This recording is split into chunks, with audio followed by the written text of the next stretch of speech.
در شهر گلستان مسابقه فوتبال برای دریافت جام لیگ فوتبال تاجیکستان ادامه دارد. نتیجه واخوری‌های دور دوم این مسابقه معین شدند. در دور دوم مسابقه مذکور اسخط تیم منتخب تا 20 ساله‌های کشور را با حساب 3-1 و رفشن کلوب استقلال دوشنبه را با حساب 5-0 شکست دادند. واخوری دسته استرفشن و گلستان با حساب 8-1 با فایده دسته استرفشن به انجام رسید. فوتبالبازان دسته خطلان تیم خوجند را با حساب 3-1 و کلوب مرکزی ورزشی ارتش رفشن ظفرآباد را با حساب 2-1 شکست دادند. دیدار دسته‌های فیضکند و رگر در این دور با حساب 1-1 مساوی به انجام رسید.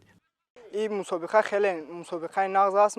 ما تیاری خوب دیده ایستادیم و با همین کمانده های ویش لیگا بازی میکنیم و ملکه مهارت خودمون رو نشان میدهیم. ما خودمون رو میسنجیم با لیگ اولی بازی کرده میتوانیم یا نه. شرایط در اینجا خوب است و میدان های بهترین دارند. کوشش می‌نماییم که از همین امکانیت استفاده برده ملکه مهارت خودمون رو بهتر کنیم.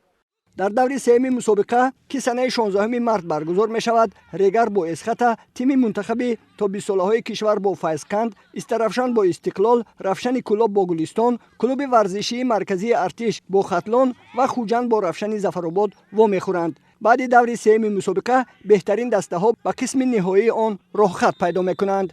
بخشیده به نوروز بین المللی با مقصد جلب ساکنان به ورزش، ترغیب طرز حیات سالم در جامعه و رشد و نمو نمودهای ورزش در ناحیه باباجان غفورov مسابقه ناحیوی اوید به والیبال بین بانوها در دایره مسابقه های دهه به دهه برگزار شد. در این چهاربینی ورزشی 7 دسته بانوهای ورزش دوست از جماعت‌های شهرک و دهات این ناحیه اشتراک نموده بین هم سبقت کردند. مقصد از برگزار کردن این چمپیونات جلب کردن بانوان به این نمودی والیبال میباشد.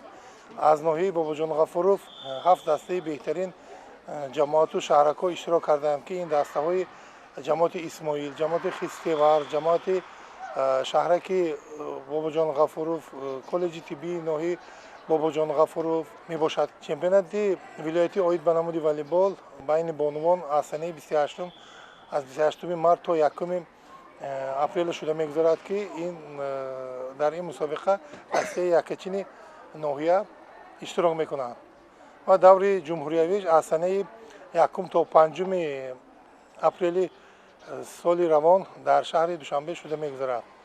مورد به ذکر است که نمود والیبال در قطار دیگر نمودهای ورزش در ناحیه باباجان غفورov رشد و نمو یافته در برابر دسته‌های مردانه همچنین صف تیم‌های بانوهای والیبال باز می‌افزاید. برگزاری این چهاربینی ورزشی بازگوی آن بود که امروز در برابر ورزشگران کسبی توجه ساکنان نیز به ورزش بیشتر گردیده ایستاده است. غالبان جایزه‌داران این مسابقه با تحفه‌های خاطروی بخش کار با جوانان و ورزش ناحیه باباجان غفورov قدردانی کرده شدند. دسته‌های بهترین من بعد در مسابقه ولایتی اوید با والیبال بین بانوها ناحیه باباجان غفورov را معرفی خواهند کرد.